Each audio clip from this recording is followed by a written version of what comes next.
যে কোনো নিরামিষ দিনে টমেটো চাটনি হলে কিন্তু খাবার শেষে মুখটা বেশ ভালোই লাগে।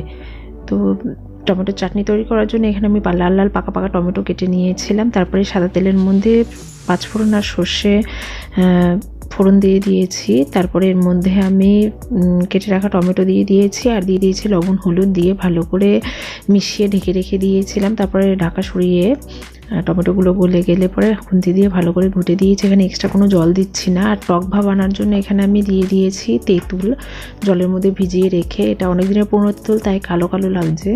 তো যাই হোক, সব কিছু ভালো করে মিশে গেলে এর মধ্যে আমি পরিমাণ মতো চিনি দিয়ে দিয়েছি। চিনি দিয়ে ভালো করে চিনিটা গলে আসলে, ভালো করে ফুটে গেলে চাটনিটা, এর মধ্যে আমি লবণ মিষ্টিটা টেস্ট করে দেখেছি, সব কিছু ঠিকঠাকই আছে। তারপরে চাটনিটা ভালো করে ফুটে গেলে উপর থেকে একটু ভাজা মশলা দিয়ে দিয়েছি। দিয়ে নিলে রেডি হয়ে গেল আমার টমেটোর চাটনি। ভালো লাগলে লাইক কমেন্ট শেয়ার করবেন।